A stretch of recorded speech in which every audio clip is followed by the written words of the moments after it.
When Branch Rickey assigned Robinson to the Dodgers AAA Farm Club in Montreal, Robinson began playing what had been his weakest sport in college as though he were born to it. He won the 1946 International League batting title with a .349 average and led the Royals to victory in the Junior World Series. Meanwhile, his manager regarded him as a curiosity. He played for a manager from Mississippi, Clay Hopper. Robinson had made some sort of incredible base-running play, and Rickey said that was just the greatest thing I've ever seen a human being do. And Hopper said, Mr. Rickey, do you really believe they're human? With his momentous arrival in the majors in 1947, Robinson not only proved the Clay Hoppers to be wrong-headed primitives, he brought tens of thousands of enthusiastic African Americans through the turnstiles of every park in the National League. He would come to city after city, and the clergy in that city and the African American newspaper in that city would say, Jackie Robinson is coming, go to the ballpark and behave very well and dress properly. And they wanted to make sure that African Americans who went out to see this exemplar on the field were exemplars in the stands. The outcome basically was that the Negro Leagues were destroyed. The Negro Leagues provide work for black businesses, for secretaries, for black newspapers who do the advertising. And if you think those jobs, once we integrate, are going to go to black people, you're nuts. At one point, a white writer asked me, didn't I realize that a lot of colored people were losing their jobs? And I told him that Abraham Lincoln was equally responsible, perhaps, because he put 400,000 black colored people out of jobs. That was the price of integration. Robinson was playing first base in a game in St. Louis, and Slaughter stepped on his ankle, running down to first, deliberately.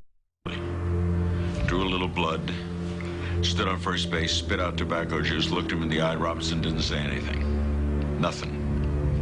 2 years later, they're in Brooklyn. Slaughter hits a shot off the right field wall. Robinson's playing second.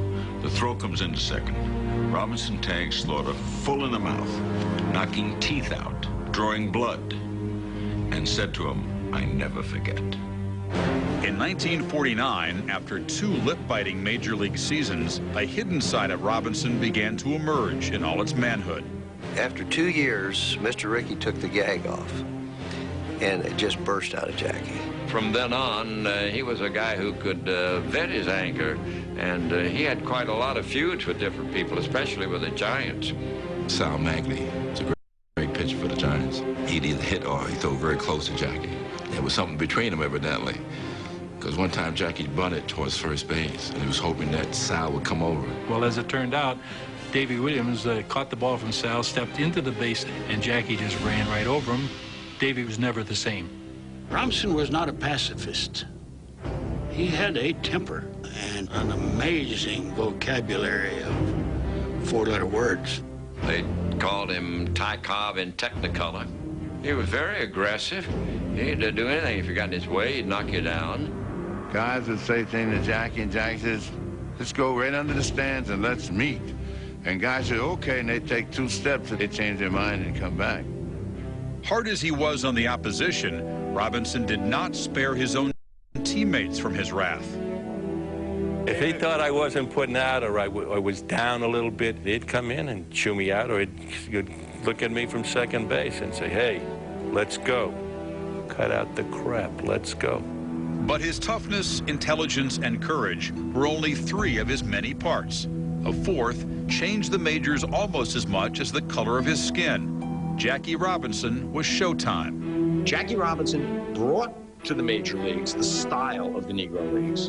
Dancing around, taunting pitchers, making them commit balks, making them, throw the ball out of the strike zone. Not even Ty Cobb, I don't think, played the mind games that Jackie played with people. We never saw a player who could get on first base and turn the whole game around by jumping up and down, getting the pitcher to throw over. Ball is down the right field corner in Ebbets Field. He goes to third base, then he steals home. He's the only player in my entire career that in a clubhouse meeting we followed around each base. They'd say, now if he gets on first, hold him close. Don't let him get a walking lead because he can steal it. Get on second. You got to watch him there because he gets a bigger lead off second and does off first, he'll steal third. And if he gets on third, look out now, he can steal home. There's a picture down of Vero Beach in Dodgertown. Now, Jackie in a rundown, and there's 7 Philadelphia Philly players between home plate and just in back of third base. 7 of him and Jackie in a rundown, and Jackie ended up scoring a run. He was safe. 1949 was Robinson's finest season. He won the MVP with a .342 average and led the Dodgers to their second pennant in 3 years.